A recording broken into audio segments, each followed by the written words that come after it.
இந்த வேதமும் ஆகமமும் ஏன் வந்தது அப்படின்னு கேட்டிங்கன்னா, இந்த உலக உயிர்கள் இறைவனை புரிஞ்சுக்கணுங்கிறதுக்காக வந்தது. அதை ரொம்ப அழகாக திருமூலர் சொல்கிறார். கொஞ்சம் கொஞ்சம் கவனிங்க, ரொம்ப ஆழமானது. ஆகமங்கள் மொத்தம் எத்தனைன்னு சொல்கிறாருன்னா, 5 23 உல ஆகமம் அப்படின்னு எழுதுறாரு திருமூலர். அப்படின்னா என்னங்க, 23 + ஒரு 5 28 ஆகமங்கள் இருக்குங்கிறார் திருமூலர். ஆனால் திருமூலர் திருமந்திரத்தில் நமக்கு சொன்ன ஆகமங்கள் மொத்தம் எத்தனைனா 9 ஆகமங்கள் தான். எத்தனை ஆகமங்க? 9 ஆகமங்கள். நவ ஆகமம்னு பேர். என்னென்ன?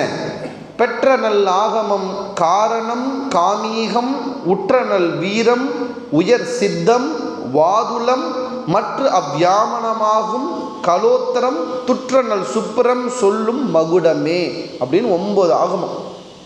சிதம்பரத்தில் என்ன ஆகமம் நடக்குது? மகுடாகமம் முறைப்படி பூஜை நடக்குது சிதம்பரத்தில். இந்த 9 ஆகமங்களை இறைவன் உருவாக்குகிறான். நல்லா கவனிங்க. இப்போ ஆகமத்தை இறைவன் உருவாக்கிட்டான்.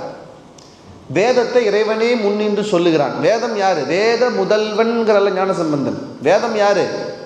சிவபெருமான் தான் வேதமே. ஆகமம் யாரு? சிவபெருமான் தான் ஆகமம். ஆகமம் ஆகி அன்னிப்பான் தாழ்வாழ்க. அவன் தான் ஆகமம், அவன் தான் வேதம். இப்போ ஏன் இதை உருவாக்குறாரு? சார், நம்ம ஸ்கூலில் படிச்சிருக்கோம்ல, ப்ராக்டிக்கல் கிளாஸுக்கு நேராக ப்ராக்டிக்கல் கிளாஸ் கூட்டு போக மாட்டாங்க. என்ன பண்ணுவாங்க? நந்தி இணையடி நான் தலை மேல் கொண்டு புந்தியின் உள்ளே புகப்பெய்து போற்றி செய்து அந்தி மதியுனை அரண் அடி நாள்தோறும் சிந்தை செய்து ஆகமம் செப்பலுற்றேன். நான் ஆகமத்தை சொல்கிறதுக்காக வந்திருக்கேன். இது ஒரு பாட்டு.